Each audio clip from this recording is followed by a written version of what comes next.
My name is Claire Bork. I'm part of the mechanical engineering department, and I'm from the University of Colorado Boulder, and I'm going to be presenting on these bookends that I made for this class. So my vision for this project was I wanted it to be something useful. I also wanted it to be kind of a steampunk aesthetic, hence the sprockets that are welded onto each of my bookends. And I wanted to incorporate a couple different things, including sandblasting, welding, machining. I work in the machine shop in the Integrated Technology Learning Laboratory, and so I had access to kind of more machines than I knew what to do with. So this is eventually what I came out with. My inspiration included that messy bookshelf that we all have. When you look at it, you either have books holding up books, or in my case, I had tissue boxes holding up my books, and they were constantly falling over, falling into my dog's water bowl. It was very frustrating for me, and that's when I realized that I needed bookends. It's mostly something that you see in adult homes. They've got these beautiful decorative bookends. They're holding up their books. They match. They look aesthetically pleasing. Because that's not kind of my style, and I wanted more of a steampunk look, I chose these sharp edges for these bookends with some gears and sprockets and some wire as well. So my inspiration also came from Pinterest. There are tons of bookend ideas everywhere on Pinterest, from different sprockets to gears to other mechanical equipment. Some of them stack the sprockets. One of the issues I had with those designs is that the metal that I found was too short in the horizontal direction, and so I wasn't able to weld anything from the side, so I had to put it literally on the side of the L bracket. And then we also did that exercise in class where you had to pick an aesthetic, and we picked Kapau, which was a traditional Japanese dress, and I tried to think of ways to incorporate that. So the wire is red, like the dresses are. However, I didn't feel like incorporating flowers or anything like that would really add to the aesthetic that I was looking for, which was more of the industrial, steampunk, mechanical look. So, as I was talking about on Pinterest, there were a couple ideas. Some of them were with pipes, gears. These ones looked a little bit too fake for my taste, and so I chose to kind of combine all of these to make this. And given that there was a limited amount of sprockets in the scrap material bin, due to the fact that component design uses a ton of the scrap materials that are accessible to mechanical engineers for their bike projects. So there were only actually 4 sprockets that were sized small enough to fit my bookends.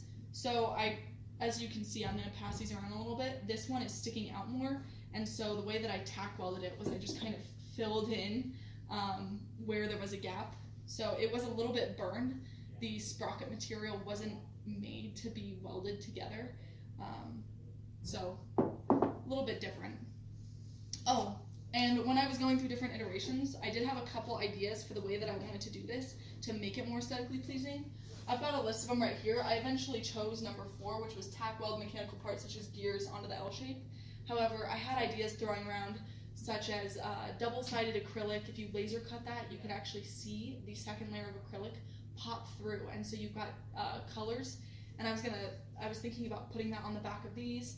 I also thought about using polyvinyl chloride. So we have a sticker maker in the ITL where you can design your own stickers. And then I was thinking about putting a sticker on here, sandblasting over the sticker, and then removing it to create a texture. However, I just wasn't sure how long that would take or what the process was for doing that, and so I decided against that as well. Another one was to create a paper mache design on the steel using a spine and book from old pages. So this was where my original design came from, is I was going to do bookends in the shape of books. So I took hardcover books, and I was going to put the letters here, and then I was actually going to put a hardcover of a book on the outside and make this look like a physical book. That became more challenging when I realized that these were not the same lengths, and so any symmetry of it being a book kind of was lost in the process. So that's when I kind of turned to Pinterest and looked at different ideas for how I could incorporate gears or anything that expressed who I was as a mechanical engineer. So, like I said, the process of making these was I first took them from the ITLL. These were stock or spare material from an aerospace project that I worked on in the machine shop, and they were originally rusty and kind of gross. They'd been sitting there about a year. So I first took them, I die grinded them down and made them really shiny, and I was really pleased with that look. However, again, I wanted more of the steampunk look, and that was more dull, sharp. And so I sandblasted the steel, then I tack welded the sprockets on. It gave a little bit of a burned look, and I didn't like that, so I sandblasted it again. So I actually have pictures right here. So this is what it looked like after I sandblasted it. I unfortunately didn't take a picture of it when it was all rusty, but that was after I die grinded, sandblasted. This was after the welds. So as you can see, it does have a lot of burn marks on the sprockets, and then I sandblasted it a second time to kind of remove the burn marks. A downside of doing that was that the sandblasting it gets rid of some of the material, and so it actually affected the strength of the weld. So the welds on these sprockets are weaker than they would have been had I left them in the burnt stage. So the achievement in making these bookends is that I made a functioning, upcycled product. I know that the whole idea was to make it more aesthetically pleasing. However, I thought of it from a usability standpoint. So I needed something that was heavy enough to hold up my books, something that fit the aesthetic of my life, my room, and so this was my overall product. So the artistic goal, as mentioned, was rustic scrap, sharp edges, thought-provoking. We spoke about in class how kind of everything has these curved edges to make it more friendly and usability, from a usability standpoint, more friendly.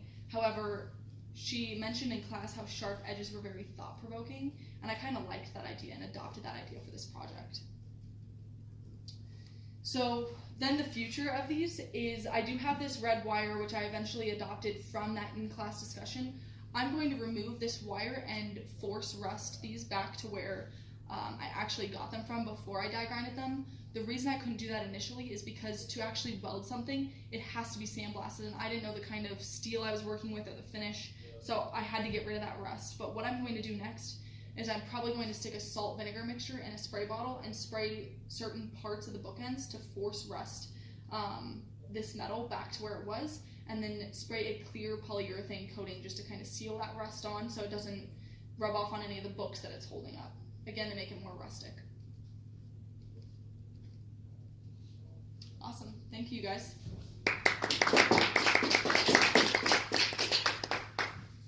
Are there any questions? Sounds like you really know your metalworking, welding, and all that. So working in a machine shop, I know more about kind of the machining processes behind this.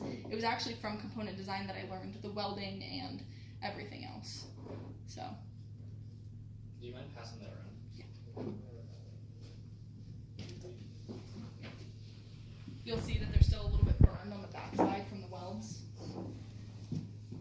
And then I was also thinking about maybe putting gears or other things into the larger holes that are also there, but I kind of liked how intentional it looked, having those stay intact and not covering them up at all with the material.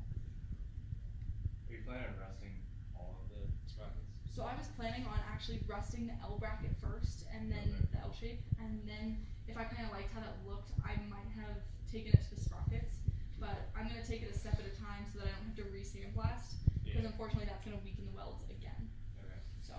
Yeah, I was gonna say if you left like some of it this finish and some of it rusted out. Cool. That's, yeah, I was kind of going to spray it in little patches so that it was intermittent around the shape of it, but that it didn't cover the whole thing.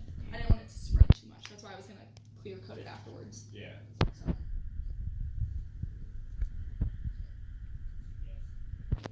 Any more questions?